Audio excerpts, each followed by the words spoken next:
डरना नहीं है। यीशु का हाथ क्या है? हमारे हाथ में है, इसलिए क्या है? हमें डरना नहीं है। एक मिनट, मैंने भूल गया इसको साइलेंट करना। सो यीशु का हाथ जब हमारे हाथ में है, हमें डरना नहीं है। चाहे कोई भी तीर आए, चाहे कुछ भी आए, हमें घायल कर सकता है, खत्म नहीं कर सकता है, क्योंकि मेरे जिंदगी के हर एक सांस उसने लिख के रखा है। लिखा है कि तुम अपनी जिंदगी को जियोगे। जितने दिन के लिए परमेश्वर ने आपको बनाया है, जितने दिन के लिए परमेश्वर ने आपको यहाँ पे भेजा है, उससे पहले कोई आपको यहाँ से लेके नहीं जा सकता है। इसलिए हमें डरना नहीं है, घबराना नहीं है, क्योंकि हमारे साथ सर्वशक्तिमान परमेश्वर हमारे साथ है। हालेलुया। सो आज का विषय क्या है? अभिषेक, पवित्र आत्मा का अभिषेक। और आज का विषय जो है, परमेश्वर ने उसका ट्रेलर दिखा दिया आपको भी। अभी ट्रेलर दिखा दिया ना, परमेश्वर क्या है, पवित्र आत्मा क्या है, उसका उपस्थिति क्या है। आप में से बहुत लोग आज प्रभु की तरफ से वरदानों को पाए हैं। कितने लोग विश्वास करते हैं आपको वरदान मिला है? मिला है आपको? उस वरदान को संभाल के नहीं रखना है, छुपा के नहीं रखना है, उसको परमेश्वर के लिए इस्तेमाल करना है। आपको अगर एक वरदान मिला है, अगर आप उसको इस्तेमाल करोगे, प्रभु 1 से 2 देगा, 2 से 4 देगा, 4 से 6 देगा, और वो बढ़ाता जाएगा। क्योंकि जो भी आपको टैलेंट मिला है, वरदान मिला है, उसको परमेश्वर की राज्य के लिए इस्तेमाल करना है, तो परमेश्वर उसको और बढ़ाएगा। तो आज का जो विषय है वो क्या है? हम जानेंगे पवित्र आत्मा के बारे में।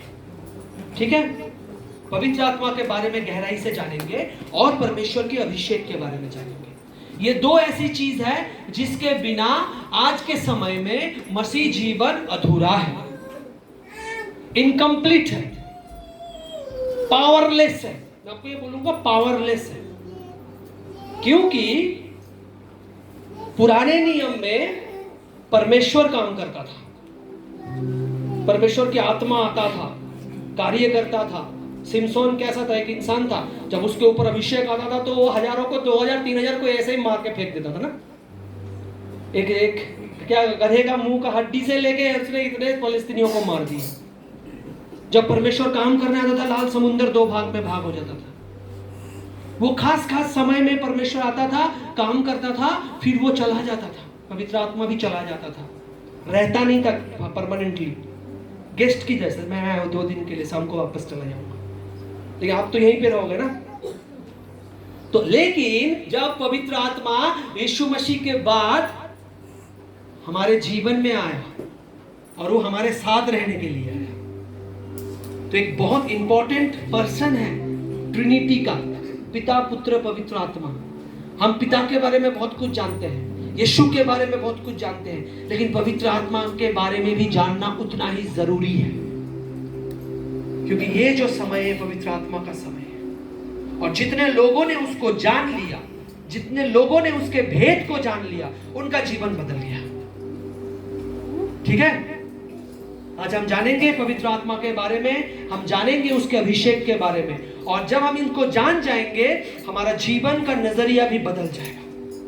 मैं आपको गारंटी देता हूं, आपका जीवन का नजरिया बदल जाएगा। आपको जीवन में जो तकलीफ है उसको देखने का नजरिया बदल जाएगा, बीमारी को देखने का नजरिया बदल जाएगा, परेशानियों को देखने का नजरिया बदल जाएगा, आपको जीने का नजरिया बदल जाएगा,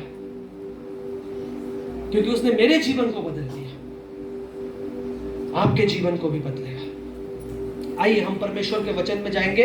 आज वॉलंटियर कौन बनेगा? माइक कहाँ है? वो माइक दे दीजिए, जो बाइबल का पद निकाल के पढ़ेंगे। कल कौन पढ़े थे? वो है क्या? आए क्या आज? दे दीजिए सिस्टर को। कल आप पढ़े थे? कौन पढ़ा था कल? आप में से एक जन थी जो कल बाइबल का वर्स निकाल के पढ़ रही थी। आप में से जो जल्दी निकाल सकते हैं वो ले लीजिए, आपके पास माइक रखिए, और आपको पढ़ना है, माइक में पढ़ना है, ताकि जो लोग ऑनलाइन में जुड़े हुए हैं उनके तक भी आपका आवाज को पहुंचे। तो पहला वचन हम पढ़ेंगे यूहन्ना उसका 15 अध्याय और उसका 26 वचन। पढ़िए, यूहन्ना उसका 15 का 26। परंतु जब वह सहायक आएगा जिसे मैं तुम्हारे पास पिता की ओर से भेजूंगा, अर्थात सत्य का आत्मा जो पिता की ओर से निकलता है, वह मेरी गवाही देगा। यहाँ पे क्या लिखा है? दोबारा पढ़िए, धीरे धीरे ध्यान से सुनिए। परंतु जब वह सहायक आएगा, परंतु यीशु मसीह कहता है, परंतु जब वो क्या बोल के पुकारा है? सहायक आएगा। ठीक है।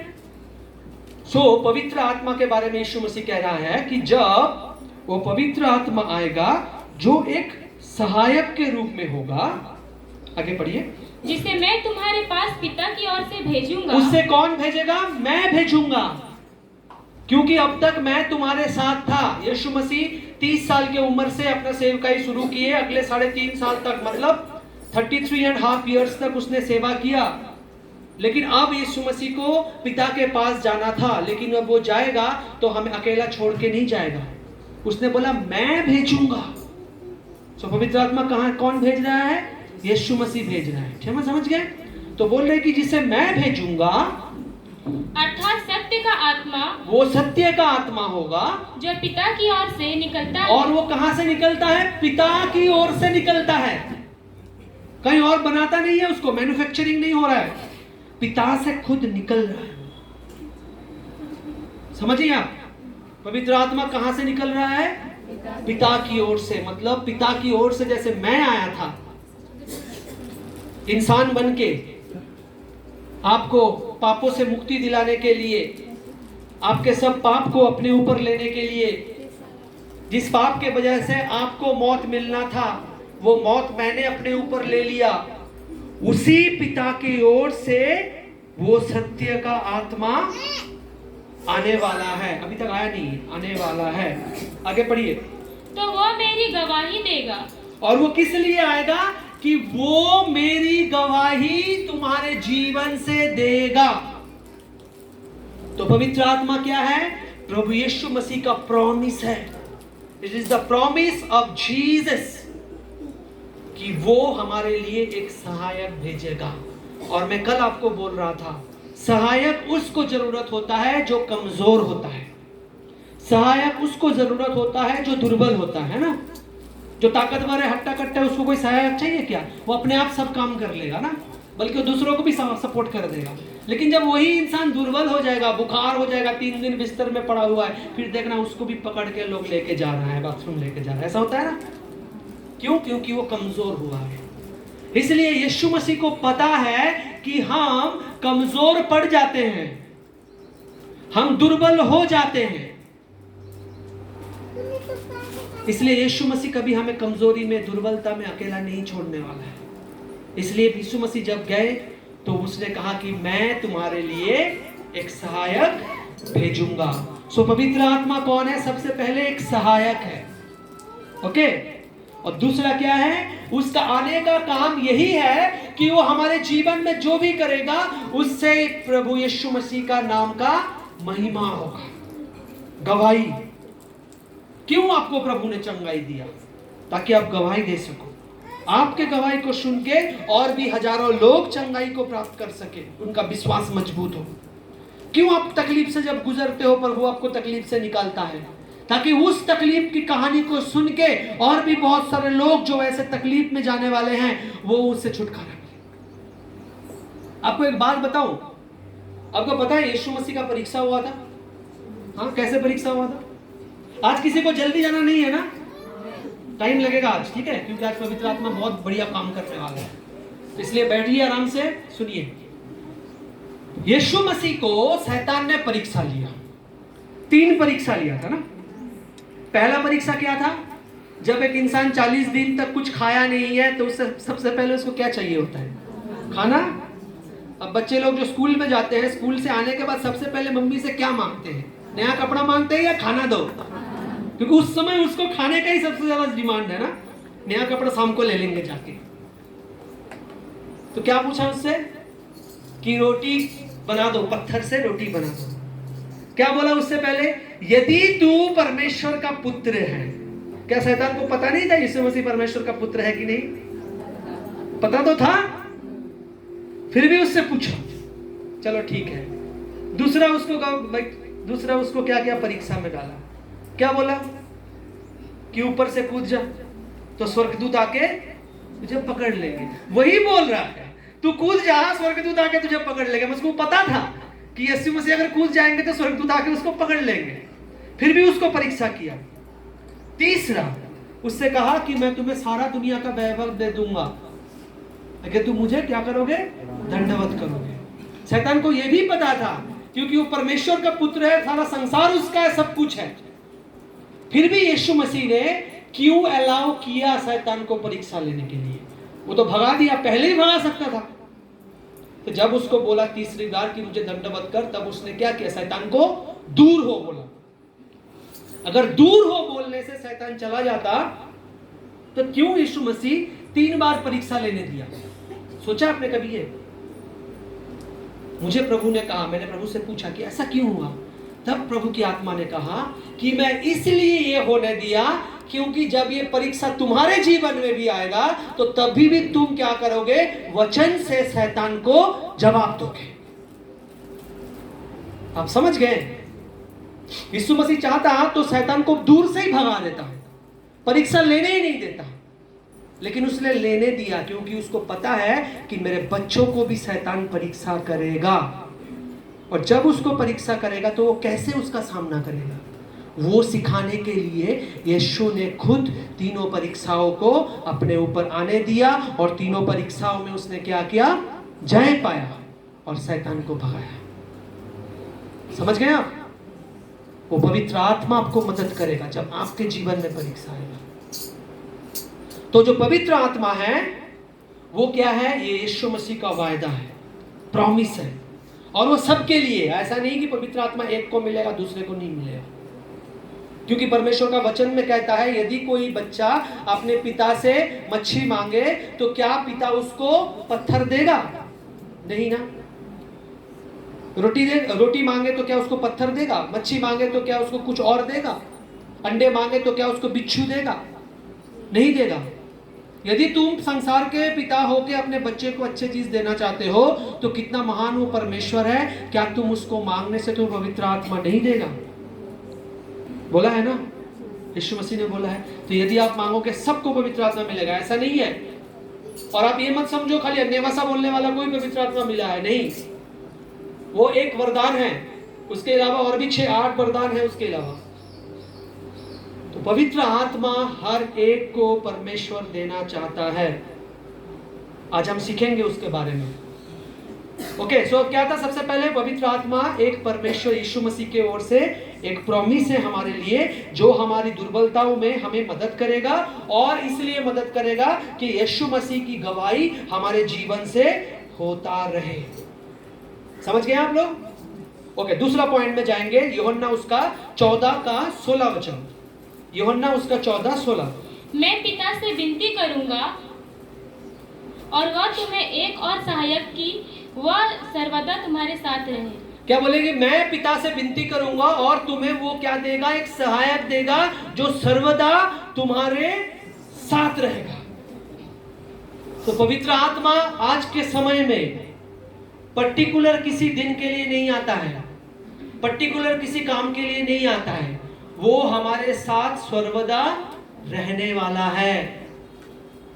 आप कभी भी ये मत बोलिए कि मैं अकेला हूं। यदि आप कहते हो कि मैं अकेला हूं तो आप उस पवित्र आत्मा की उपस्थिति को नकार रहे हो। कभी मत सोचना आप अकेले हो, आप अकेली हो। आप हमेशा सोचो, चाहे कोई इंसान आपके साथ ना हो, लेकिन परमेश्वर की आत्मा आपके साथ है, क्योंकि ये मैं नहीं बोल रहा हूं, परमेश्वर का वचन बोल रहा है। और आकाश और पृथ्वी टल जाएगा लेकिन उसका वचन कभी भी नहीं टलेगा। सो पवित्र आत्मा क्या है? हमारे साथ हमेशा रहने के लिए है। अब पढ़ेंगे यूहन्ना उसका 16 अध्याय 7 और 8 वचन।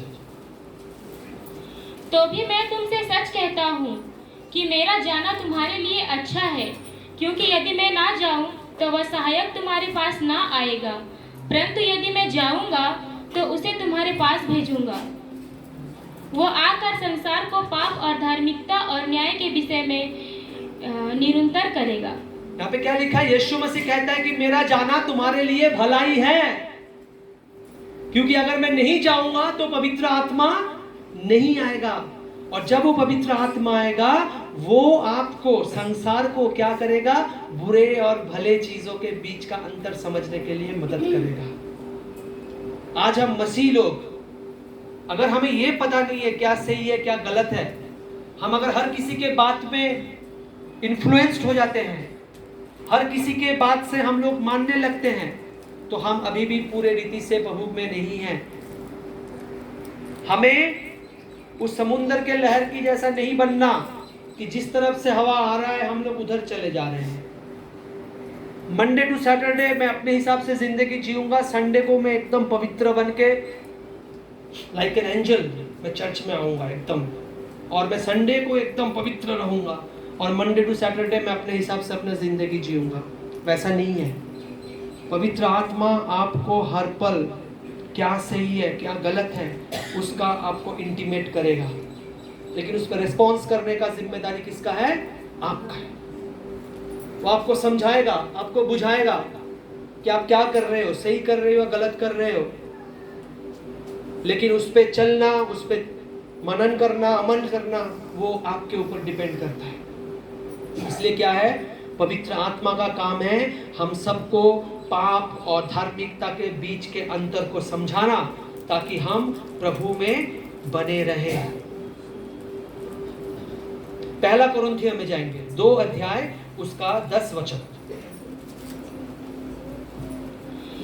जिसका तुम कुछ क्षमा करते हो उसे मैं भी क्षमा करता हूँ, क्योंकि मैंने भी जब कुछ क्षमा किया है। पहला कुरिन्थियों उसका 2 का 10।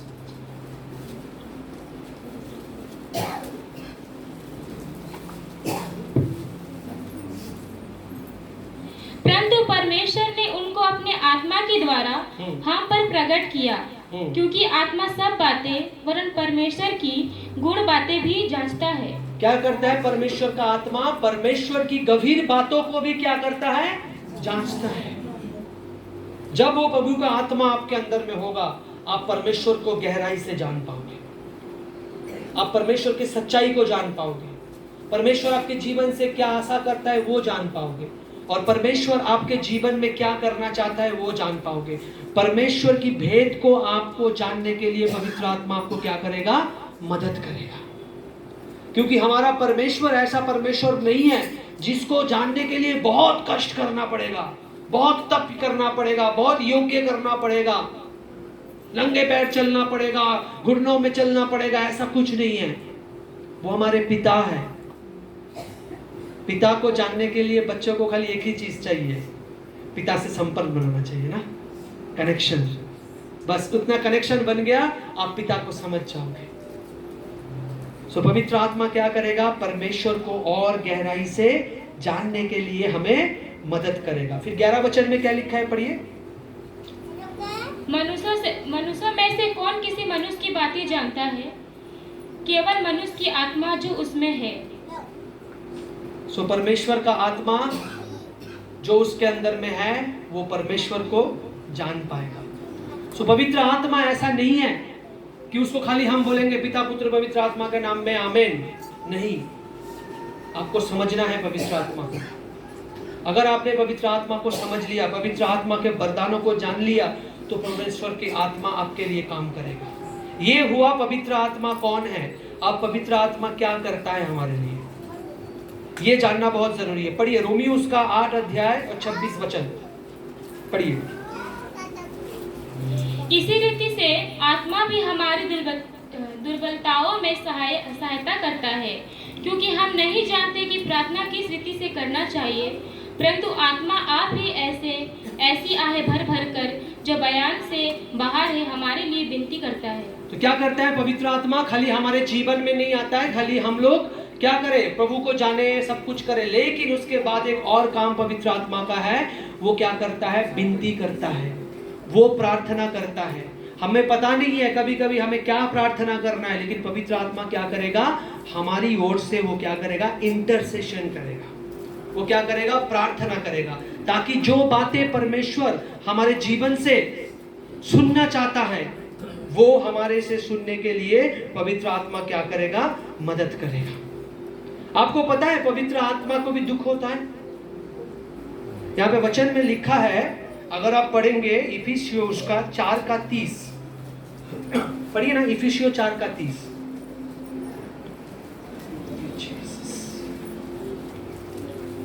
परमेश्वर की पवित्र आत्मा को शोकित मत करो, जिससे तुम पर छुटकारे के दिन के लिए छाप दी गई है। यहाँ पे क्या लिखा है? तुम पवित्र आत्मा को क्या ना करो? शोकित ना करो, क्योंकि वो छुटकारे के दिन के लिए तुम्हारे ऊपर एक मार्क किया हुआ है। अगर हम कोई ऐसा काम करते हैं, अगर हम ऐसा कोई चीज करते हैं, ऐसे किसी चीज में अगर हम लिप्त हैं जो परमेश्वर के नजर में सही नहीं है, ऐसा कोई पाप के स्वभाव हमारे अंदर में है, तो सबसे ज्यादा दुख किसको होता है? पवित्र आत्मा को होता है। तो आगे से अगर आप ऐसा कोई गलत काम करने के बारे में सोचते भी है ना, सबसे पहले सोचिए इससे सबसे ज्यादा दुख किसको होगा? पवित्र आत्मा को। हमारे ऊपर निर्भर करता है कि उस पवित्र आत्मा को हम कैसे रखें, क्योंकि परमेश्वर का वचन कहता है तुम्हारा देह परमेश्वर का मंदिर है और उसकी आत्मा उसमें निवास करता है। तो जो पवित्र आत्मा निवास करता है, अगर हम उसको दुखी करते हैं, अगर हम उसको कष्ट देते हैं, तो हम अपने जीवन में परमेश्वर की आशीष, अनुग्रह और उसकी उन्नति को महसूस नहीं कर पाएंगे। बहुत सारे मसीह लोग जन्म मसीह में है, मरण भी मसीह में है, लेकिन पूरा जिंदगी देखना उसके जीवन में कोई भलाई नहीं आ रहा है। ऐसा क्यों है? प्रभु ने तो ऐसा वादा कभी नहीं किया है। प्रभु ने कहा है कि तुम्हारे जिंदगी क्या होगा? आनंदित होगा। मैं ये नहीं बोल रहा हूं आनंद का मतलब हमेशा बड़ा बंगलो, बड़ा गाड़ी, ऐसा नहीं है। अंदर से खुशी होगा, प्रभु का आनंद रहेगा आपके जीवन में। चाहे कितना भी दुख तकलीफ से होकर आप गुजरो, आपके अंदर में आनंद रहेगा। पौलुस को कितना तकलीफ झेलना पड़ा, लेकिन वो हमेशा क्या बोला कि प्रभु का आनंद ही मेरा ताकत है। प्रभु का आनंद मेरा ताकत है। जब स्तिफनुस को पत्थर मारने गया था, तब वो डरा नहीं था, लेकिन वो हंसी हंसी क्या किया? वो देखा स्वर्ग खुल गया, यीशु मसीह खुद आया उसको लेने के लिए। उसके सामने मौत है, लेकिन वो आनंदित है। क्यों है?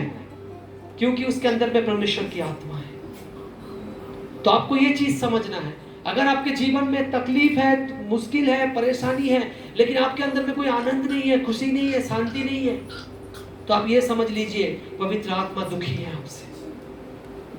कुछ ना कुछ ऐसी चीज है आपके जीवन में जो परमेश्वर को पसंद नहीं है। आप सबसे छुपा सकते हो, लेकिन परमेश्वर से नहीं छुपा सकते। हमें प्रभु से पूछना है, प्रभु आप मुझे कहिए कि क्या ऐसा चीज है जो मुझे बदलना है, जो आप नहीं चाहते हो कि मैं अपने जीवन से कहूं, किसी के बारे में बुरा कहूं। दोष लगाना हमारा काम नहीं है, न्याय करना परमेश्वर का काम है। लेकिन जब हम दोष लगाते हैं किसी के ऊपर ना, हम प्रभु की नजर में गिर जाते हैं। क्योंकि हम अगर किसी को दोष लगाते हैं तो पहले अपने आप को जांचना पड़ेगा हम कितना परफेक्ट है। मैं आशीष ब्रदर को बोल दूंगा आप बहुत बुरे हो, लेकिन आशीष ब्रदर को बोलूंगा बुरे हो, उससे पहले मुझे अपने आप को जांचना पड़ेगा कितना बुराई मेरे अंदर में है ना। तो हम किसी को दोष लगाने से पहले अपने आप को जांचना पड़ेगा। परमेश्वर ने हमें जीव दी है, ये जीव दिया है आशीष देने के लिए। हम जितना अपने मुंह से लोगों को आशीष देंगे, परमेश्वर उतना आशीष हमारे जीवन में देगा। माएं जो यहाँ पे बैठे हैं, कभी भी गलती से बच्चों को शैतान मत बोलना। आप ना चाहते हुए भी बच्चे की जिंदगी खराब कर रहे हो। मैं आपको बता रहा हूँ, जो माँ बाप अपने बच्चों को पूरा जिंदगी कहते हैं तू तो शैतान है, तू तो ये है वो है, बड़ा होकर जब वो शैतान का काम करेगा तब पास्टर को मत बोलना मेरे बेटे के लिए प्रार्थना कर दो, एकदम बात नहीं सुनता है। पूरा जिंदगी आपने उसको बोला तू शैतान है, तू शैतान है, तू शैतान है, बड़ा होकर तो शैतान ही बनेगा वो। क्या आपने बोला है तू परमेश्वर का बच्चा है, तू दाऊद जैसा बनेगा, तू दानियल जैसा बनेगा, तू एस्तर जैसी बनेगी, तू देबोरा जैसी बनेगी, तू मरियम जैसी बनेगी, तू मूसा जैसा बनेगा। क्या हम अपने बच्चों को हमेशा आशीष देते हैं उसके ऊपर? आप दे के देखिए, आपका बच्चा आगे चल के सच में परमेश्वर के लिए इस्तेमाल होने लायक बनेगा। मैं भी एक पिता हूं, मेरा भी बच्चे हैं, लेकिन मैं कभी भी गलती से उनको मैं श्राप नहीं देता हूं। कुछ गलती होता है तो मैं उनको समझाता हूं। हमें हमेशा ये सोचना है हम क्या बोल रहे हैं। परमेश्वर की आत्मा कभी दुखी नहीं होना चाहिए हमारे बातों से। पढ़िए ईसाया पुस्तक उसका 32 verse 15। Book of Isaiah chapter 32 verse 15। Hallelujah.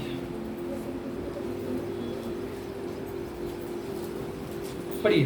जब तक आत्मा ऊपर से हम पर उंडेला ना जाए और जंगल फलदायक बारी ना बने और फलदायक बारी फिर वन ना गिनी जाए, तब उस जंगल में न्याय बसेगा और उस फलदायक बारी में धर्म रहेगा। यहाँ पे ईसाया भविष्यवक्ता कह रहा है कि जब पवित्र आत्मा ऊपर से बरसेगा तब रेगिस्तान में भी क्या आएगा? जीवन आएगा। बंजर भूमि भी क्या बनेगा? उपजाऊ भूमि बनेगा। सो पवित्र आत्मा जब हमारे जीवन में आता है, आप जिस परिस्थिति में हो उस परिस्थिति में परमेश्वर आपको बदलना शुरू करता है। 2005 उससे पहले मैं कभी भी प्रभु को विश्वास नहीं करता था। मेरा जन्म एक मसीह परिवार में था, लेकिन मैं नास्तिक था, मैं विश्वास नहीं करता था। मेरे पास पास्टर्स आते थे, मैं उनको ऐसे ऐसे क्वेश्चन पूछता था कि वो हमसे बहस नहीं करते थे और हमको लगा हम जीत गए, हम बहुत कुछ जान गए। बाद में पता चला परमेश्वर का वचन में लिखा है कि मूर्ख कहता है परमेश्वर नहीं। हमें लगता था कि हम बहुत बुद्धिमान हैं, क्योंकि हमने 2-4 किताबें पढ़ लिया था ना, हम अपने आप को बड़ा समझने लग गए थे। लेकिन जब समय आया, जब परमेश्वर ने छुआ और उसकी पवित्र आत्मा से भरा, तब धीरे धीरे करके परमेश्वर ने जीवन को बदला। पहले मैं हर शब्द को शुरू करता था एक गाली के साथ और खत्म करता था एक दूसरे गाली के साथ, बीच में अलग अलग गालियां देता था। लेकिन परमेश्वर ने उस जुबान को लॉक कर दिया, उस जुबान से गाली देना बंद कर दिया और उस जुबान से परमेश्वर का वचन और उसकी आशीष बोलना शुरू किया। जो इंसान सुबह उठता था, रात को सोने जाता था, नशे के बिना जिंदा नहीं रह सकता था, आज उसके जीवन में एक ही नशा है, वो है पवित्र आत्मा का नशा। पहले सुबह उठता था तो घर के बाहर दोस्त हॉर्न मारते थे, चलो मेरे साथ। रात को कोई दोस्त के घर में रह जाता था, कोई आके छोड़ के जाता था। आज वो कोई दोस्त मेरे साथ नहीं है, लेकिन पवित्र आत्मा हमेशा मेरे साथ है। हालेलुया। पहले ऐसा समय था, सब कुछ होते हुए भी हमारे परिवार में तंगी, परेशानी, दिक्कत, लड़ाई झगड़ा, लेकिन जब पवित्र आत्मा आया तब हमारे परिवार में आशीष आने लगा, आनंद आने लगा, शांति आने लगा। और आज हमारे परिवार में प्रभु का आशीष है, किसी भी चीज की कमी घटी नहीं है। हम आनंद में रहते हैं, एक दूसरे के लिए प्रार्थना करते हैं। पहले एक दूसरे का दोष ढूंढते थे, मैं अपने पत्नी का दोष ढूंढता था, वो मेरा दोष ढूंढता था, और हम लोग लड़ते थे कब तक कोई ना हारे दूसरा ना जीते। आज उतना टाइम नहीं है लड़ाई करने का, बैठ के प्रार्थना करते हैं। प्रभु बदलेगा। जो इस नास्तिक के जीवन को बदला, इस नास्तिक का परिवार को बदला, वो आपके जीवन को बदलेगा, आपके परिवार को बदलेगा। आज मेरे बच्चों को बोलने की जरूरत नहीं है, मैं सुबह उठ के देखता हूँ, वो उठ के बाइबल पढ़ के प्रार्थना करके फिर रेडियो के स्कूल जाते हैं। मैंने आज तक नहीं बोला, लेकिन परमेश्वर ने उनके जीवन में काम किया। प्रभु ऐसे आशीष देगा। बंजर भूमि में भी क्या करेगा? वो फलदायी वृक्ष को लगाएगा। जब पवित्र आत्मा आएगा आपके जीवन में, आपके परिवार में, हर एक जनों को प्रभु का आत्मा छुएगा। ये हमारे पवित्र आत्मा है। इज़ेकिएल में कहता है 36 अध्याय उसका 26 और 27 में बोलते हैं, He will give us a new heart and change our heart and bless us so that we can walk with God. वो हमारे दिल को बदल देगा, वो हमारे हृदय को चेंज कर देगा। आज जिस चीज को देख के आप आनंदित होते हो, गलत चीज को देख के कल वो गलत चीज देखने का आपको मन नहीं करेगा। आज आपके पास समय है, आप फोन लगा के एक दूसरे के बारे में चुगली करते हो, वो चुगली करने का दिल नहीं करेगा। कहीं पे बैठे हैं 4 लोग, हमेशा 5वें का चुगली कर रहा है, वो करने का मन नहीं करेगा। 4 बैठे हैं तो प्रभु का महिमा बोलने का मन करेगा। फोन किए हो तो टेस्टिमनी बोलने का मन करेगा। आपका दिल ऐसे ही बदल जाएगा, आप खुद को पता नहीं चलेगा। कुछ टाइम के बाद आपको लगेगा, अरे मैं तो ऐसा नहीं था, लेकिन ऐसा कैसे हो गया। लोग आपको बोलेंगे, अरे भैया तुम तो पहले ऐसे नहीं थे, ऐसे कैसे बन गए। एक दिन में पता नहीं चलता है, कुछ समय बाद आपको पता चलेगा, अरे मेरा जिंदगी तो ऐसा था। पीछे मुड़ के जब देखोगे आपको पता चलेगा कि आप कैसे थे और प्रभु ने कैसे बदल दिया। पवित्र आत्मा का काम है। उसको कमजोर मत समझिए, वो सर्वशक्तिमान है, सर्वव्यापी है। दाऊद कहता है भजन संगीता में, तेरी आत्मा से बच के मैं कहां जाऊं, तूफान में घिरूं तो तू वहां है, अधलोक में जाऊं तो तू वहां है। सो वो सर्वज्ञानी सर्वव्यापी परमेश्वर है। उस पवित्र आत्मा को अगर हम अपने जिंदगी में थाम लिए और उस पवित्र आत्मा को अगर हम अपने जिंदगी में अपना एक सहाय बना लिए, तो हमारा जिंदगी संपूर्ण रूप से परमेश्वर बदल देगा। रोमियो पुस्तक में जाएंगे 8 अध्याय में, पढ़िए 8 अध्याय 9, 10, 11 वचन पढ़िए। परंतु जबकि परमेश्वर का आत्मा तुम में बसता है तो तुम शारीरिक दशा में नहीं परंतु आत्मिक दशा में हो। क्या बोलते हैं? जब प्रभु का आत्मा तुम में बसता है तो तुम शारीरिक दशा में नहीं रहोगे, तुम आत्मिक दशा में बदल जाओगे। आगे पढ़ो। यदि किसी में मसीह का आत्मा नहीं तो वो उसका जन नहीं। अगर किसी में मसीह का आत्मा नहीं तो उसका जन नहीं। मैं नहीं बोल रहा हूं, परमेश्वर का वचन बोल रहा है। यदि आपके पास सब कुछ है लेकिन पवित्र आत्मा नहीं है तो आप मसीह का जन नहीं हो, आप प्रभु यीशु मसीह का चेला नहीं हो, प्रभु यीशु मसीह के बच्चे नहीं हो। मैं नहीं बोल रहा हूं, परमेश्वर का वचन बोल रहा है। आगे पढ़िए। यदि मसीह तुम में है तो देह पाप के कारण मरी हुई है परंतु आत्मा धर्म के कारण जीवित है।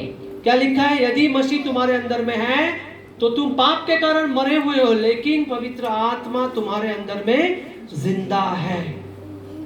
इसका मतलब क्या है? बिना पवित्र आत्मा हमारा मसीह जीवन डेथ है, अधूरा है। बहुत सारे लोग मसीह में हैं, बहुत सारे लोग संडे को चर्च इसलिए जाते हैं कि उनको लगता है कि मरने के बाद मुझे कब्र मिलेगा। सुनने में बहुत गलत लग रहा है लेकिन ये सही है। बहुत सारे लोग इसलिए आते हैं, इसलिए देखिएगा क्रिसमस के टाइम में पूरा चर्च भर जाता है, गुड फ्राइडे में भर जाता है, ईस्टर में भर जाता है। 3 दिन हो गया, बाकी 50 वीक्स वही लोग आएंगे जो सच में प्रभु में हैं और रेगुलर आने वाले हैं। वो बाकी लोग वोकेशनल है। हम भी वैसे थे, खाली क्रिसमस में आते थे क्योंकि नया कपड़ा मिलता था, नहीं तो कपड़ा नहीं मिलेगा। वैसे मसीह जिंदगी हो के कोई फायदा नहीं है। सुबह उठूं तो प्रॉब्लम, रात को सोने जाऊं तो प्रॉब्लम। ऐसे में नहीं होता है मसीह जीवन। मसीह जीवन होता है बहुतायत का, ब्लेसिंग्स का, अबंडेंस का। आप चलोगे तो आपके साथ प्रभु का अभिषेक चलना चाहिए। अब किसी के घर में घुसोगे तो शैतान पहले वहां से भाग जाना चाहिए।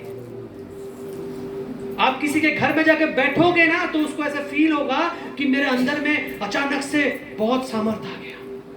ऐसे जिंदगी बनाओ, मसीह जिंदगी। सबको पास्टर बनना है ऐसा नहीं है, सबको बड़ा प्रचारक बनना है ऐसा नहीं है।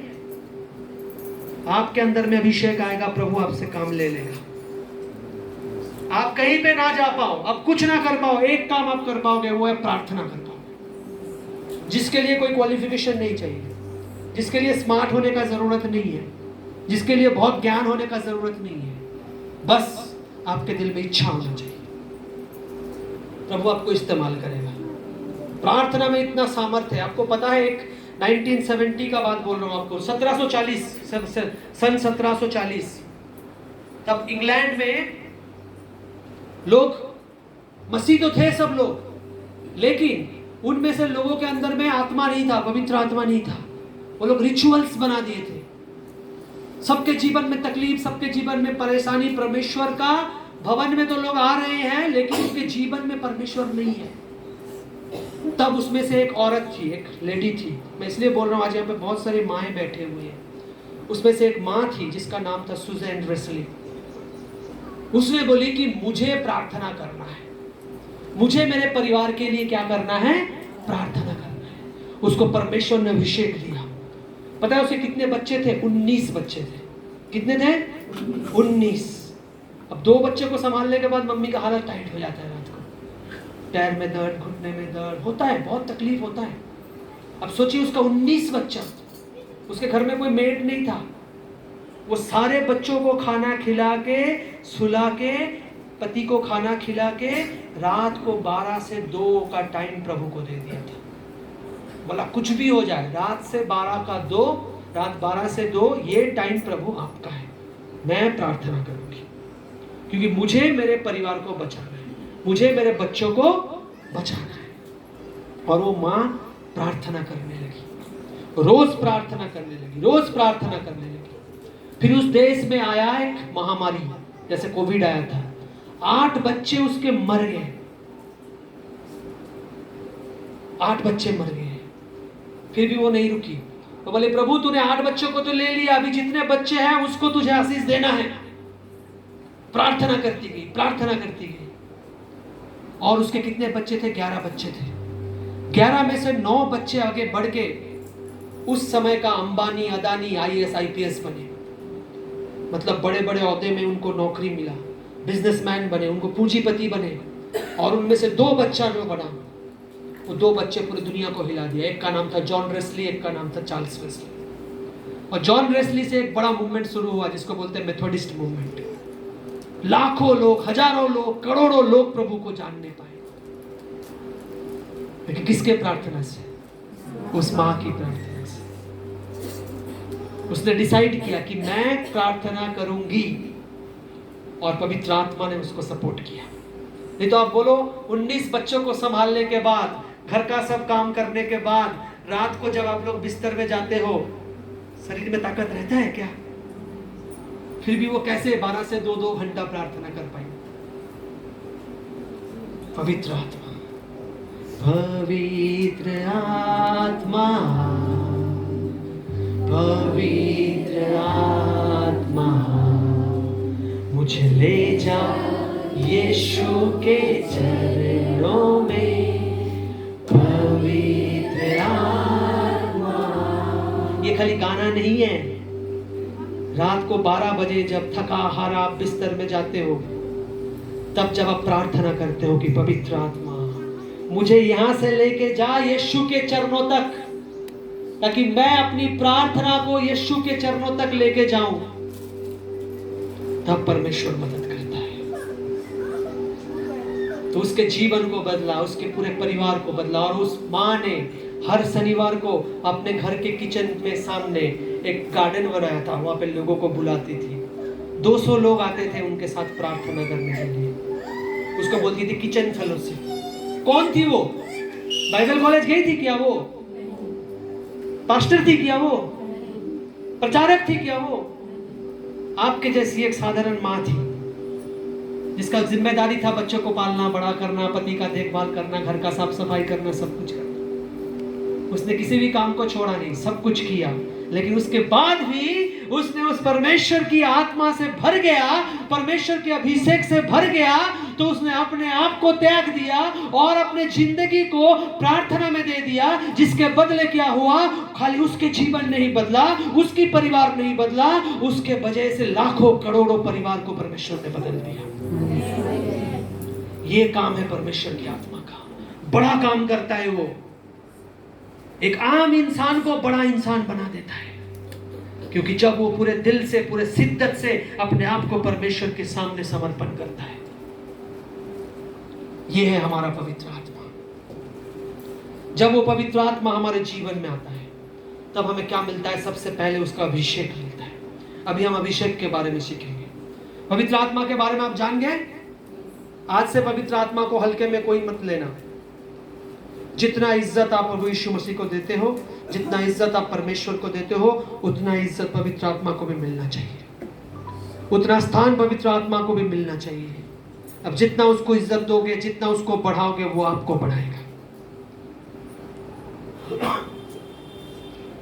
पहला सामुएल पढ़ेंगे 10:6। पहला सामुएल 10:6। एक छोटा सा लड़का जो भेड़ बकरियां चराता था, पिता के घर का सबसे छोटा बेटा, उसके ऊपर उसके 7 भाई बहन थे। वो क्या था? सबसे छोटा था, लेकिन परमेश्वर के नजर में वो प्यारा था। उसको अपने परिवार के लोग हमेशा दूर दूर रखता था, उसको उतना वैल्यू नहीं देता था, लेकिन परमेश्वर उसको वैल्यू देता था। क्यों पता है? जब वो अपनी भेड़ बकरी को चरा रहा होता है, तब वो जब बैठा होता था, वो क्या करता था? इधर उधर का बात नहीं करता था, वो परमेश्वर का आराधना करता था, सच्चे दिल से परमेश्वर का आराधना करता था। इसलिए परमेश्वर ने उसको बोला कि ये मेरा मन का जन है, he is the man of my heart, मेरा मन का जन है, क्योंकि वो मेरे मन को जानता है। आज जब हमारे पास थोड़ा टाइम होता है, हम क्या करते हैं? हम अपने फ्रेंड लिस्ट चेक करते हैं, कौन मैसेज किया, कौन मेरे फोटो में कितना लाइक किया, कौन मुझे क्या स्टेटस दिया, कौन मुझे क्या बोला है, कितना कितना क्या बोलते हैं लाइक मिलता है, कितना हार्ट मिलता है, कितना कमेंट मिलता है। क्या हम ये सोचते हैं कि आज मुझे देख के प्रभु ने क्या कहा? क्या आज पूरा दिन मैंने प्रभु को आनंदित किया? क्या आज प्रभु ने मेरे फोटो पे लाइक किया? क्या आज प्रभु ने मेरे धन्यवाद पे लाइक किया? आपको बड़ी सुरीली नहीं होने का जरूरत है। मैं कभी भी गीत नहीं गाता हूँ, वो गाना ही नहीं आता था। पता नहीं परमेश्वर ने अभी मुझसे गाना गवा रहा है। लेकिन जब भी आप गाते हो, चाहे आपका गला टूटा भी हो, क्या उस गीत से प्रभु को धन्यवाद मिला? प्रभु खुश हुआ? हमारा नजरिया क्या है वो देखना है। लेकिन उसको क्या करता है? परमेश्वर अभिषेक करता है। पढ़िए वचन में क्या लिखा है? तब यहोवा का आत्मा तुझ पर बल से उतरेगा, हाँ, और तू उनके साथ होकर नबूवत करने लगेगा। यहाँ पे क्या लिखा है? तब शमूएल नबी आता है और दाऊद को कहता है कि तब प्रभु का आत्मा तुझ पर क्या होगा? बल से उतरेगा। ये सौल राजा के बारे में बोल रहा है। दाऊद से पहले जो राजा बना था वो कौन था? सौल था। वो कौन था? वो एक आम इंसान था। लेकिन उस समय इजराइल के लोगों को एक राजा चाहिए था। परमेश्वर की दास ने जाके उसको अभिषेक किया और उसको बोला, जब अभिषेक तेरे ऊपर होगा तो तेरे ऊपर क्या आएगा? पवित्र आत्मा पूरे बल से उतरेगा और तू क्या करेगा? तू नबूवत करेगा। अभिषेक जब आपके ऊपर आता है, परमेश्वर आपको इस्तेमाल करता है, जिसको बोलते हैं मैनिफेस्टेशन ऑफ अनॉइंटिंग। अनॉइंटिंग ऐसा नहीं है कि आप बस उसको लेके छुपा के रख दोगे।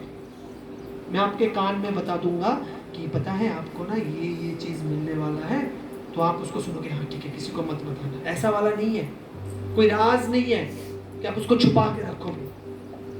जब अनॉइंटिंग आपके ऊपर होगा तो वो मैनिफेस्टेशन होगा। मैनिफेस्टेशन मतलब क्या होता है? उसका प्रकटीकरण होगा। जब साउल को अभिषेक किया तब बोला कि जब पवित्र आत्मा तुझ पर बल से उतरेगा तो तू क्या करेगा?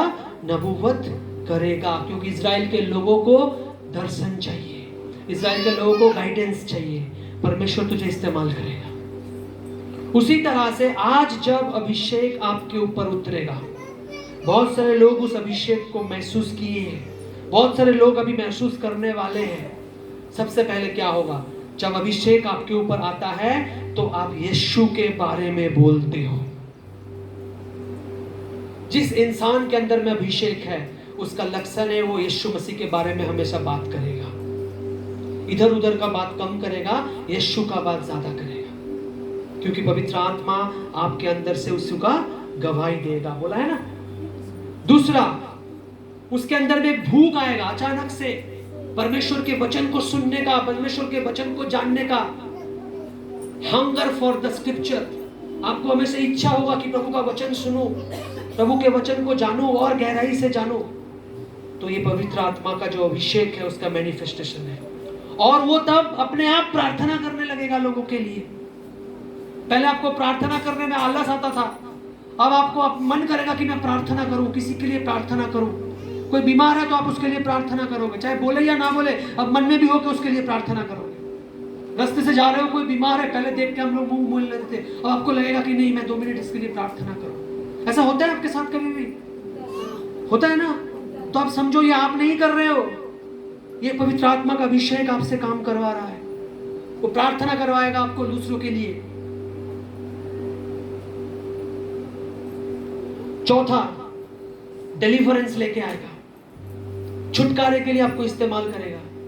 किसी के जीवन में तकलीफ है, परेशानी है, समस्या है, आपको प्रभु इस्तेमाल करेगा। आप उसके लिए छुटकारे का कारण करोगे, आप प्रार्थना करोगे, प्रभु उसको छुटकारा देगा। आप भविष्यवाणी करोगे, आपको दर्शन आने लगेंगे, लोगों को चेहरा दिखने लगेगा। प्रार्थना में बैठे हो, आपको अलग अलग लोगों के चेहरा दिखने लगेगा। आप उनके लिए प्रार्थना करो। आपके पड़ोसी का चेहरा आपको दिखेगा, आपके रिश्तेदार का चेहरा आपको दिखेगा, आप उनके बारे में दर्शन देखोगे। मेरे साथ ऐसे बहुत बार हुआ है। मैंने एक सपना देखा, मेरा एक दोस्त है, उसका एक्सीडेंट हो गया है। तो मैंने उसको कहा कि मैंने सपना देखा है, तुम्हारा एक्सीडेंट हो गया है।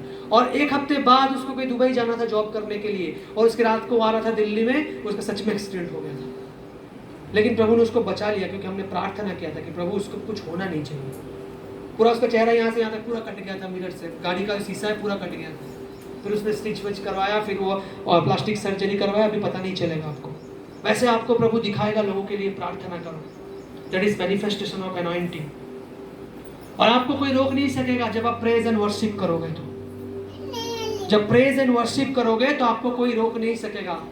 वो मैनिफेस्टेशन ऑफ अनॉइंटिंग, आपके अंदर में अद्भुत सामर्थ्य आ जाएगा, शक्ति आ जाएगा। और सबसे बड़ी बात, आपके अंदर में प्रॉस्पेरिटी आएगा, आपको प्रभु बढ़ाएगा। दाऊद एक चरवाहा था, लेकिन दाऊद को प्रभु ने क्या बनाया? राजा बनाया। जब मैं नया नया प्रभु में आया था, मैं भी वैसे ही था, मेरे पास कुछ नहीं था उस समय।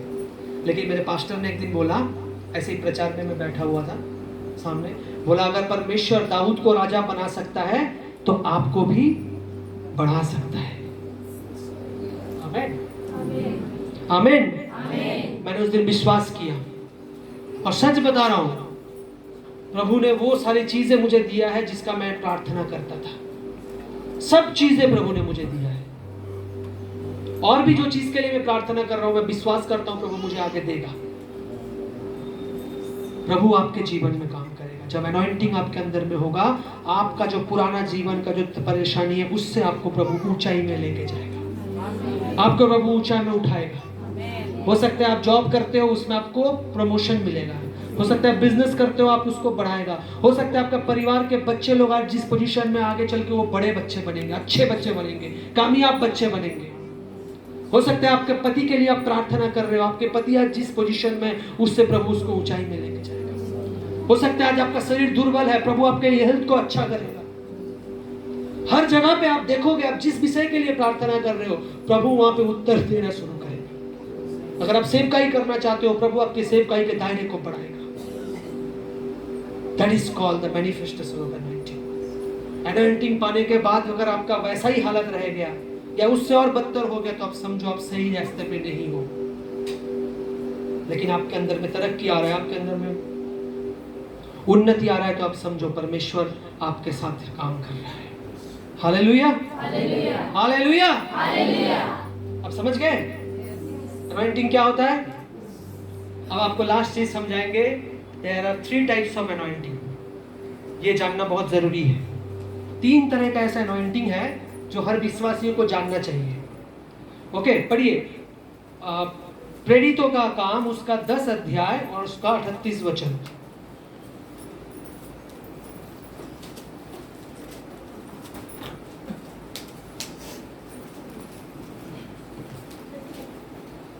प्रेरितों का काम 10 का 38 पढ़िए। परमेश्वर ने किस रीति से यीशु नासरी को पवित्र आत्मा और सामर्थ से अभिषेक किया, वह भलाई करता और सबको जो शैतान के सताए हुए थे अच्छा करता फिरा, क्योंकि परमेश्वर उसके साथ था। यहाँ पे क्या लिखा है कि परमेश्वर ने यीशु मसीह को क्या किया? अभिषेक किया। क्यों अभिषेक किया? ताकि वो क्या करता फिरे। पढ़ो दोबारा। परमेश्वर ने किस रीति से यीशु नासरी को पवित्र आत्मा और सामर्थ से अभिषेक किया। पवित्र आत्मा और सामर्थ से अभिषेक किया।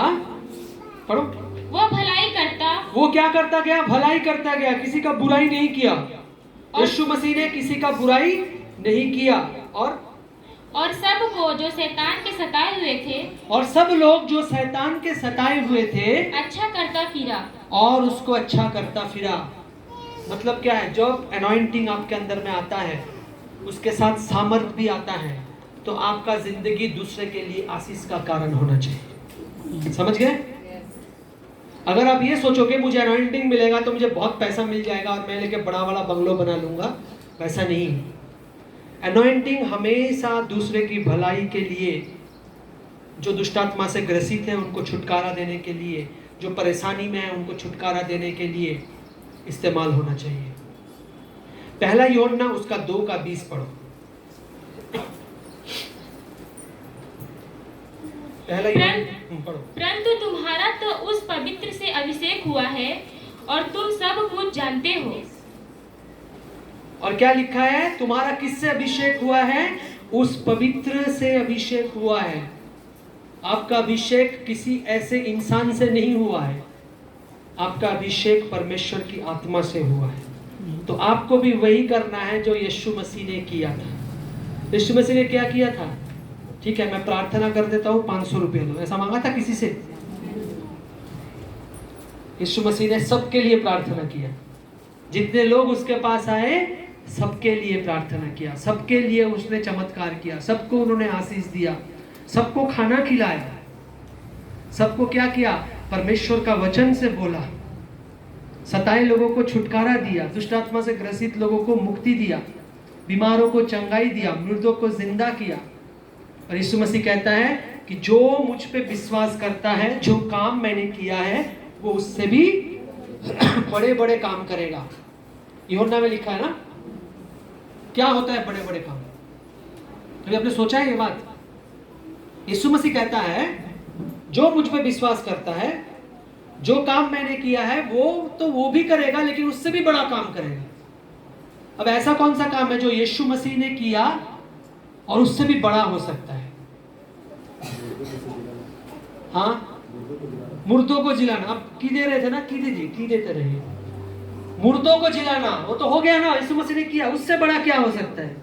सुनिए, थोड़ा क्विज हो रहा है, अब आप लोग की बात कर सकते हैं, बोलिए क्या ऐसा है जो यीशु मसीह ने किया उससे भी बड़ा हो सकता है? सोचिए थोड़ा, आपको हम 5 सेकंड का टाइम दे रहे हैं, सोचिए। कोई भी बता सकते हैं, कोई भी आपका मन में आंसर आया तो बता सकते हैं। ओके, टाइम आप बता सकते हैं कुछ?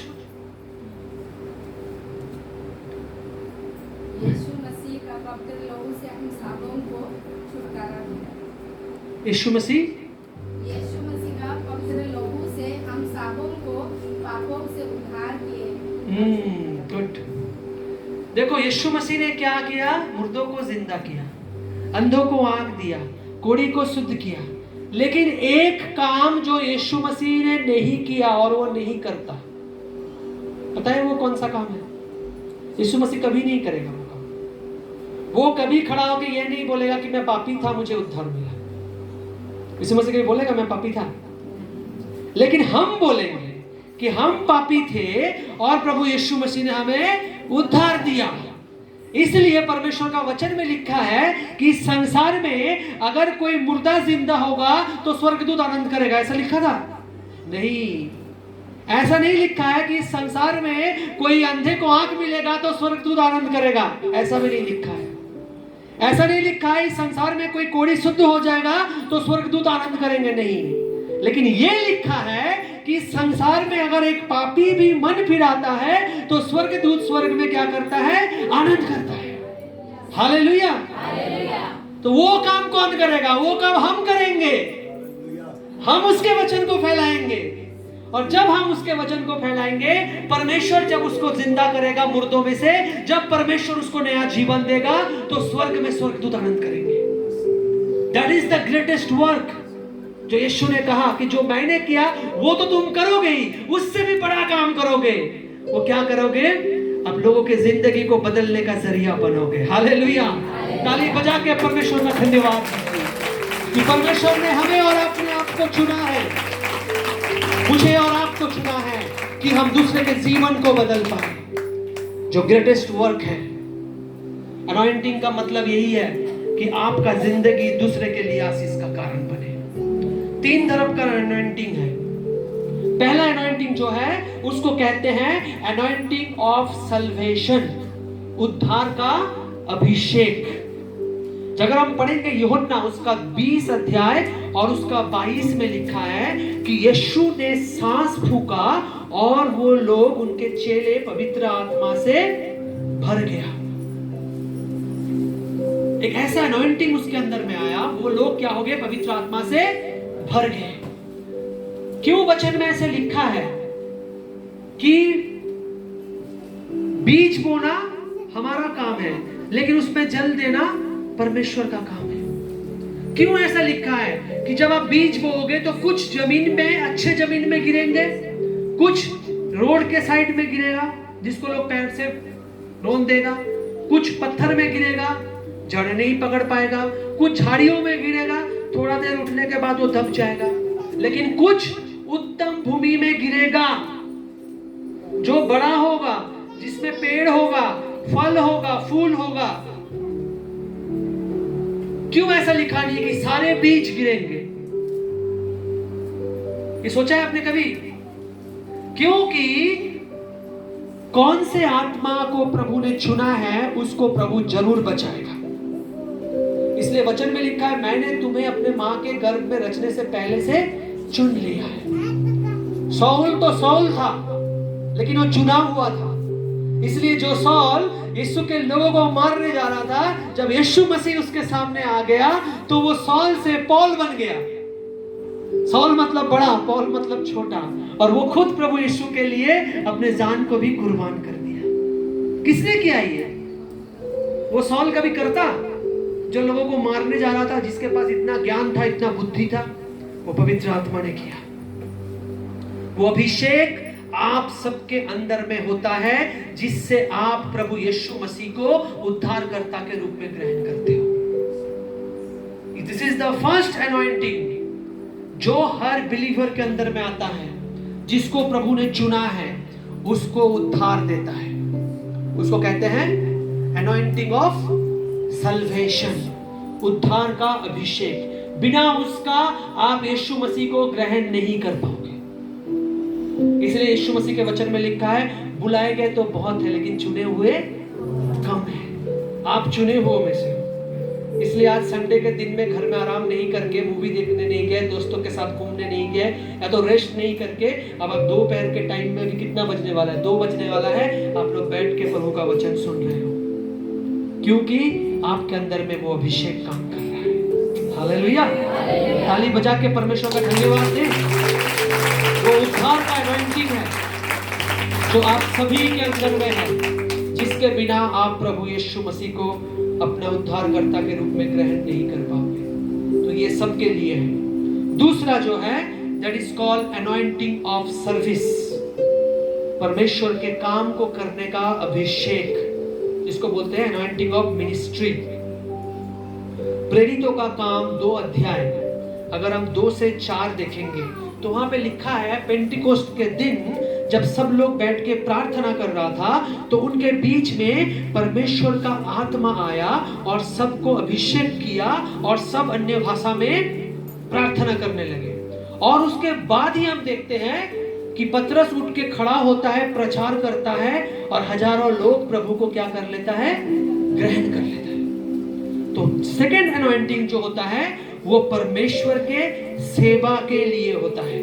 आप पढ़िएगा निर्गमन, निर्गमन बोलते हैं ना एक्सोडस को? हाँ, एक्सोडस उसका 30 अध्याय और उसका 30 वचन पढ़िए। एक्सोडस उसका 30 का 30। फिर हारून का उसके पुत्रों के साथ अभिषेक करना और इस प्रकार उन्हें मेरे लिए याजक का काम करने के लिए पवित्र करना। तो क्या होता है? हारून को क्या बनाता है? महायाजक होता है वो। उसको अभिषेक मिलता है। किस लिए अभिषेक मिलता है? ये सेकंड लेवल वाला अनॉइंटिंग है कि वो क्या करेगा? अपने पुत्रों के साथ मेरे लिए याजक बनेगा, याजक का अभिषेक। और पढ़ो दूसरा शमूएल उसका 2 अध्याय 4 वचन। दूसरा शमूएल 2 अध्याय उसका 4 वचन।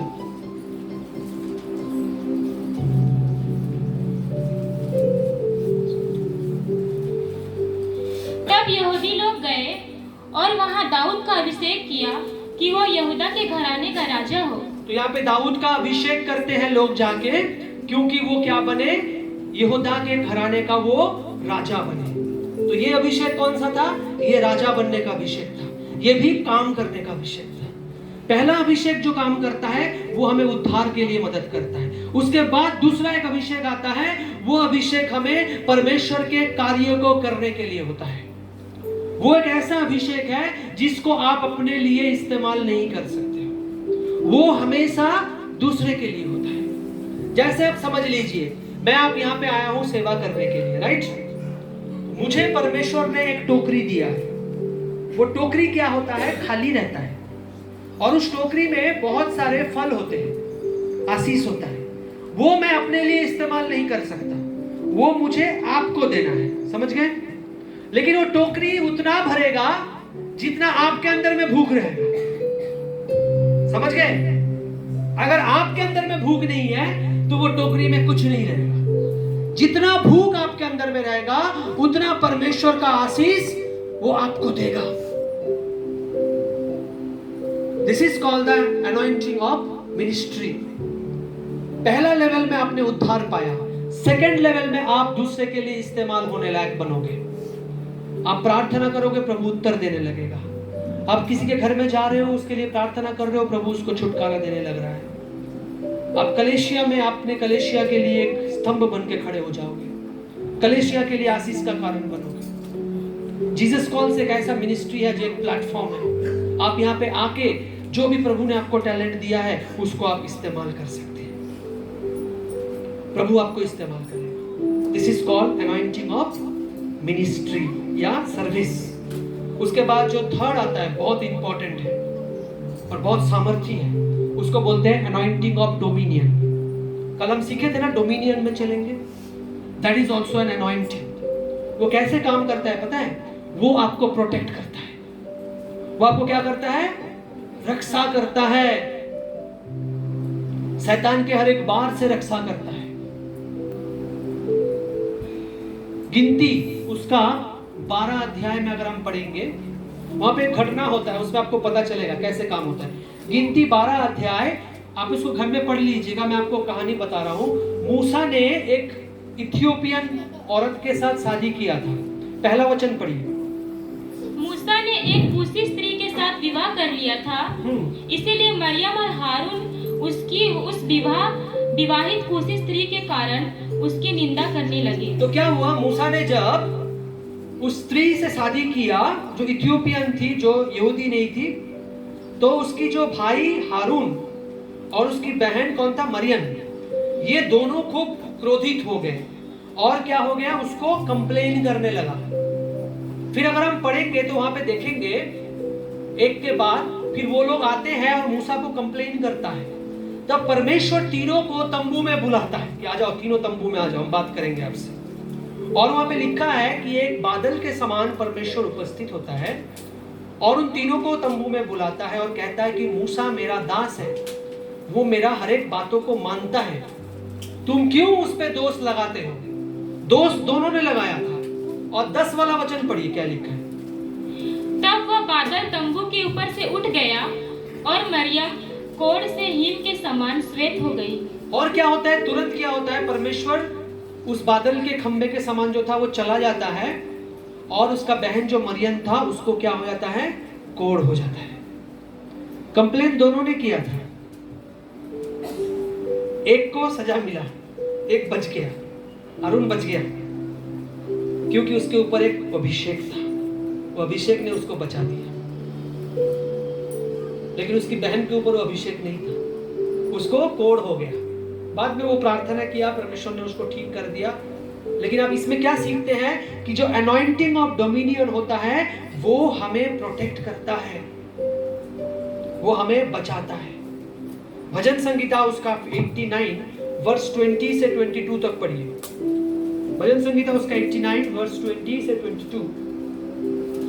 मैंने अपने दास दाऊद को लेकर अपने पवित्र तेल से उसका अभिषेक किया है। हाँ। मेरा हाथ उसके साथ बना रहेगा। हाँ। और मेरी भुजा उसे दृढ़ रखेगी। हाँ। शत्रु उसको तंग करने ना पाएगा। हाँ। और न कुटिल जन उसको दुख देने पाएगा। हाँ, यहाँ पे क्या लिखा है? दाऊद को मैंने अभिषेक किया है, इसलिए शत्रु उसका क्या नहीं कर पाएगा? नाश नहीं कर पाएगा और कुटिल जन उसको दुख नहीं दे पाएगा, क्योंकि उसका प्रोटेक्शन कौन करेगा? परमेश्वर करेगा। ये अभिषेक आपके अंदर में होना चाहिए।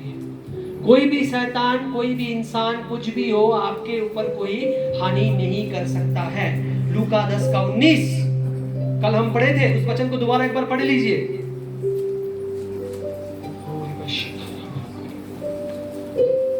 देखो मैंने तुम्हें सांपों और बिच्छुओं को रौंदने का और शत्रु की सारी सामर्थ पर अधिकार दिया है। और किसी वस्तु से तुम्हें कुछ हानि ना होगी। तुम्हें किसी वस्तु से हानि नहीं होगी। कौन बचाएगा? वो anointing, that is called anointing of dominion. हमें तीसरा लेवल में जाना है, उस अनॉइंटिंग को हमें अपने जीवन में प्राप्त करना है। जिसको पहला अनॉइंटिंग मिला हुआ है, उद्धार का अनॉइंटिंग, जिसको अनॉइंटिंग एकदम नहीं मिला है, वो परमेश्वर से प्रार्थना करे कि परमेश्वर मुझे उद्धार मिले। सबसे पहले अपने उद्धार को सिक्योर कीजिए। अपने उद्धार को क्या करिए? सिक्योर कीजिए। That is called the anointing of salvation. जब आपको उद्धार मिल गया तो आपका जिंदगी आम इंसान वाला जिंदगी नहीं रहेगा। तब आपको प्रभु के काम के लिए इस्तेमाल होना है, चाहे आप किसी भी प्रोफेशन में हो। मैंने 20 साल तक प्रभु को जाना 2005 और मैंने जीसस कॉल ज्वाइन किया 2025। 20 साल तक मैंने अपना काम किया, मैंने नौकरी किया, बिजनेस किया, सब कुछ किया। प्रभु ने मुझे 2005 में बोल दिया था। मैं आपको घटना बता रहा हूं, मैंने जब प्रभु को अपना जिंदगी दिया, मेरे साथ एक बीमारी हुआ था, मुझे मेरे मुंह से ना खून निकलता था। फिर मैंने एक दिन प्रार्थना में गया और मैंने बोला अगर आज प्रभु मुझे चंगाई कर देगा तो मैं अपना जिंदगी दे दूंगा प्रभु के हाथ में। जब से प्रार्थना खत्म हुआ, ऐसे रविवार था 12-1 बजे, और मैं जाके थूका 2005, तब से लेकर आज तक मेरे मुंह से खून नहीं निकला। मुझे प्रभु ने चंगाई दिया, तब मैंने विश्वास किया सच में परमेश्वर है। और तब मैंने अपनी जिंदगी प्रभु को दिया, क्योंकि मैंने वायदा किया था। और उसके बाद परमेश्वर ने अद्भुत रूप से, जो मैं कॉलेज ड्रॉप आउट हो गया था, मैं पढ़ाई लिखाई छोड़ दिया था, नशा गलत चीजों के फंस गया था, मुझे बाइबल कॉलेज लेके गया प्रभु। मुझे पता नहीं था क्या करना है, कुछ आइडिया नहीं था उस समय। एक दिन मैं सो रहा था और रात को मुझे एक आवाज सुनाई दिया, और वो आवाज मुझसे पूछ रहा है व्हाट इज योर वर्क। उससे पहले मैं बिजनेस करता था, जॉब करता था, बहुत कुछ करता था, बहुत पैसा कमाता था। उस समय में कुछ नहीं था, सब छोड़ दिया था। तो एक आवाज मुझसे पूछ रहा है कि व्हाट इज योर वर्क। एकदम से एक दूसरा आवाज कह रहा है preach the kingdom of God, heal the sick, cast out the demons in the name of Jesus. कह रहा है परमेश्वर का वचन को बोलना, बीमारों के लिए प्रार्थना करना और यीशु के नाम से दुष्ट आत्मा को भगाना। बस ये दोनों आवाज मुझे सुनाई दिया, उसके बाद और कुछ सुनाई नहीं दिया मुझे। और मैंने जब बाइबल कॉलेज कंप्लीट किया, मैं अपना काम करता रहा, मैंने जॉब किया, अपना ड्यूटी कंप्लीट किया, सब कुछ किया। मंडे टू सैटरडे में काम करता था, संडे में चर्च में जाता था, चर्च में सेवा करता था। लेकिन जब 20 साल के बाद 2025 में प्रभु ने मुझे बोला कि अब समय आ गया है तुम्हें मेरे काम के लिए संपूर्ण रूप से आना है, तब मुझे जीसस कॉल्स में मौका मिला काम करने का। और मैं लास्ट 1 साल से मैं जीसस कॉल्स में काम कर रहा हूँ। और पिछले हफ्ते प्रभु के एक दास आए थे हमारे कोलकाता प्रेयर टावर में, पास्टर पियर डेविड। जब वो मुझसे मेरे लिए प्रार्थना कर रहे थे, उसने वही 3 शब्द बोले कि God is telling you, God is going to use you. English में बोल रहा था, to preach the kingdom of God, heal the sick and cast out the demons in the name of Jesus. वो तीनों शब्द उसने ही बोला, दोबारा से कंफर्म किया। एकदम यही शब्द थे, तीनों शब्द थे। एकदम से मुझे लगा कि ये तीनों शब्द मुझे आज से 20 साल पहले परमेश्वर ने सुनाया था, और आज उसके दास के द्वारा फिर से बोला। ये 20 सालों में मैंने बहुत कुछ किया। मैंने बिजनेस किया, मैंने कंपनी में एज ए जनरल मैनेजर काम किया, मैंने सॉफ्टवेयर को बेचा, मैंने बहुत कुछ काम किया ब्रदर के जैसा। हम लोग काम करते थे, लेकिन प्रभु का इच्छा था कि उसको इस्तेमाल होना है। ऐसा मत सोचिए कि आज आप कहीं जॉब कर रहे हैं तो आप प्रभु का काम नहीं कर सकते हैं। आपको उसी जॉब के अंदर में, उसी जगह से प्रभु इस्तेमाल करेगा। आप सोचते हैं कि मैं तो आज हाउसवाइफ हूं, मैं क्या करूंगी।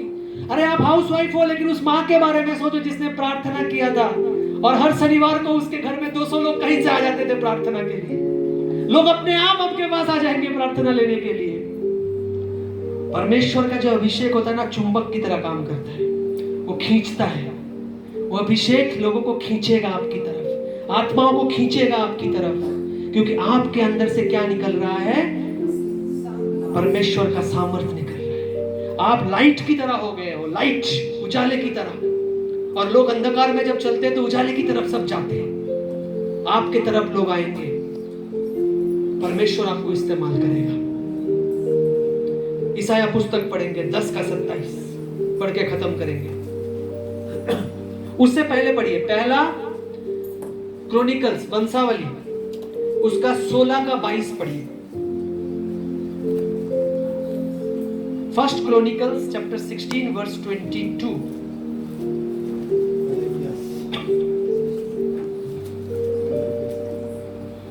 तब दाऊद होमबलि और मेलबलि चढ़ा चुका।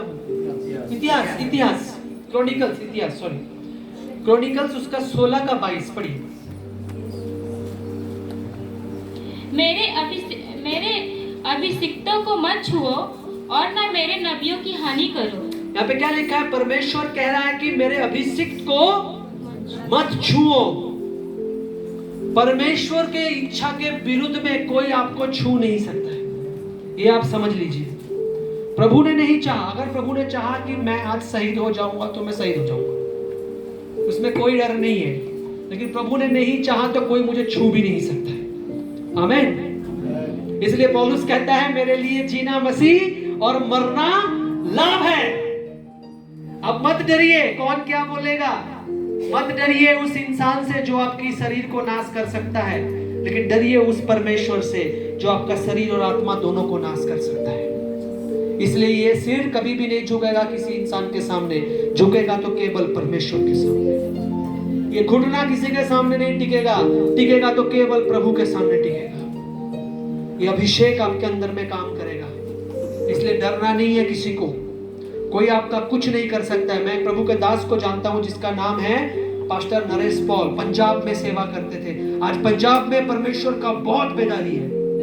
पंजाब में चर्च में पता है, एक चर्च है जिसमें कलेशिया में संडे को 10,000 लोग, 20,000 लोग, 30,000 लोग, ऐसे लोग आते हैं।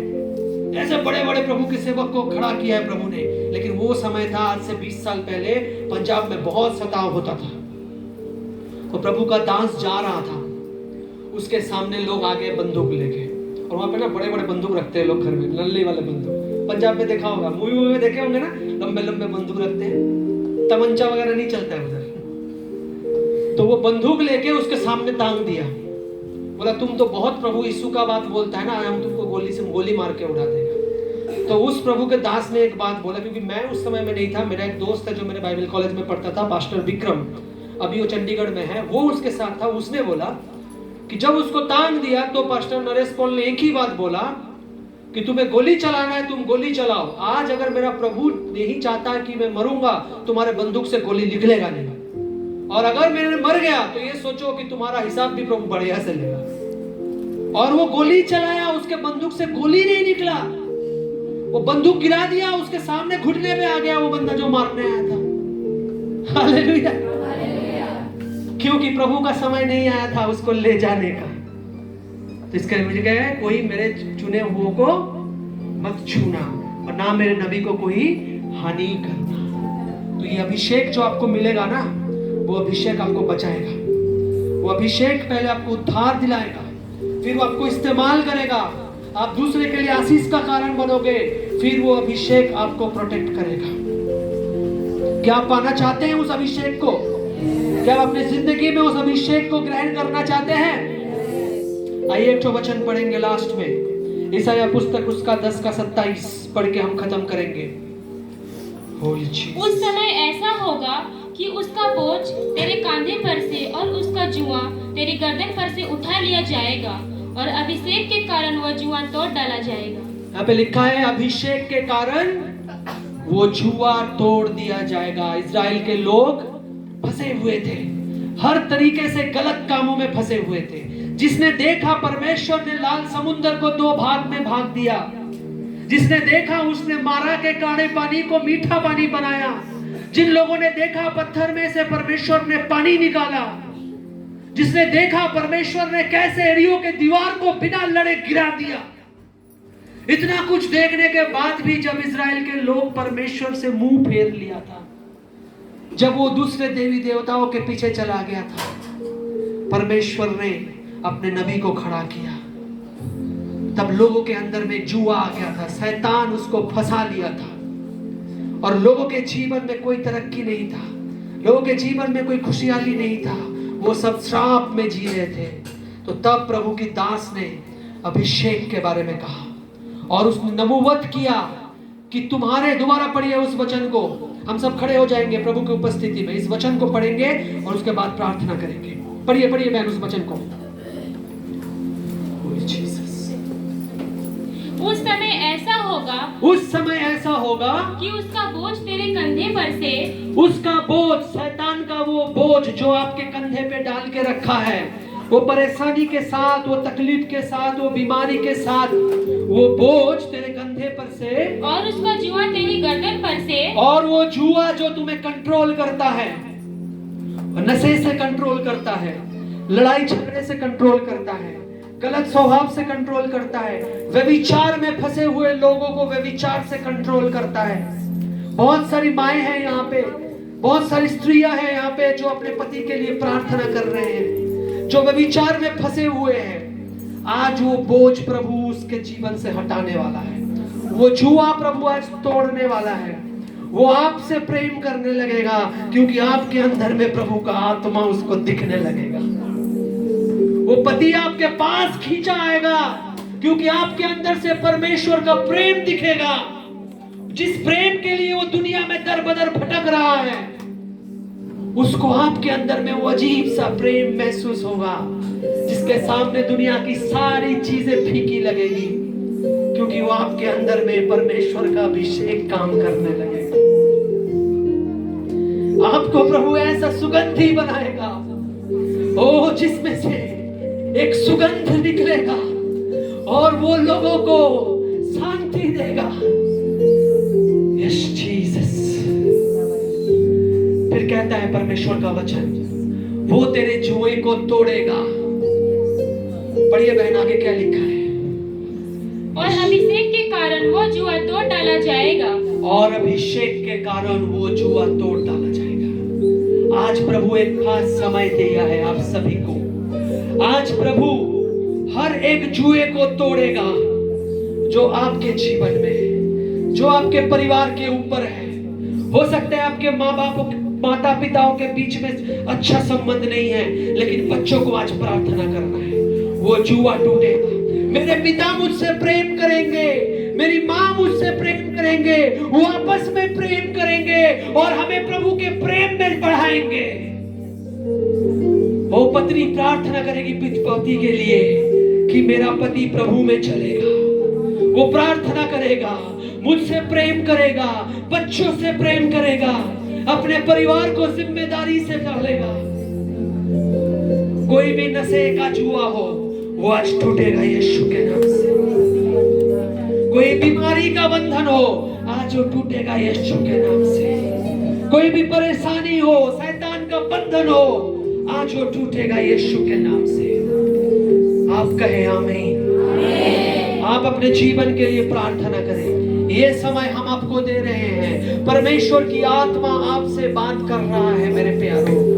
आपको प्रभु याद दिला रहा है कि कौन सा तकलीफ आपके जीवन में है, कौन सा जुआ आपके परिवार के ऊपर है, कौन सी परेशानी आपके जीवन में है। अभी इसी वक्त आप कहें प्रभु से कि प्रभु आपकी अभिषेक मेरे ऊपर आने पाए। प्रभु आपकी अभिषेक मेरे परिवार के ऊपर आने पाए। प्रभु आपके अभिषेक से आप हमें भर दीजिए। ओम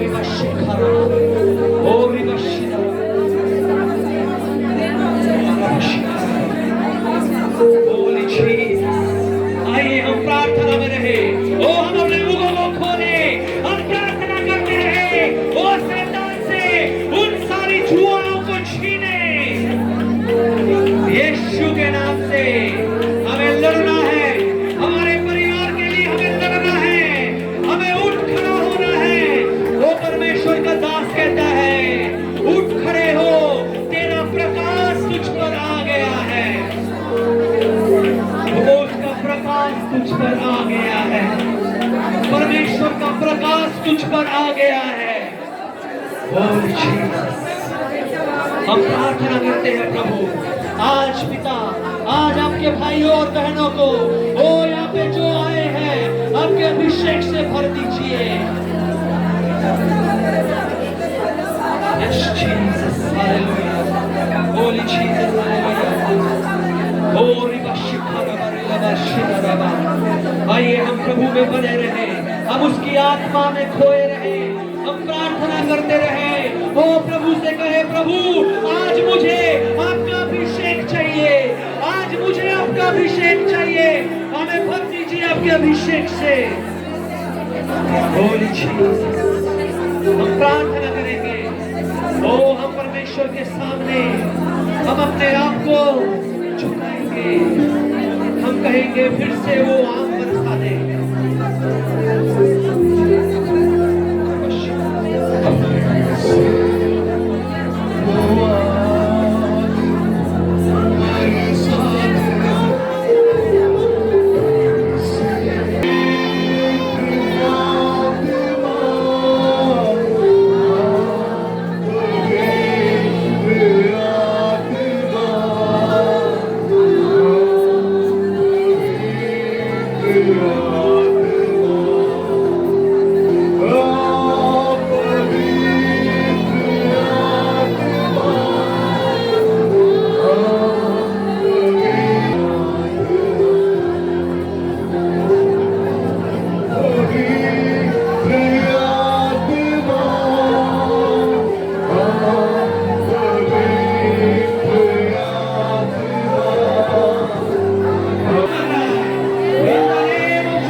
और आपके परिवार में प्रेम ओ यीशु के नाम से रिलीज करते हैं।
भर दीजिए।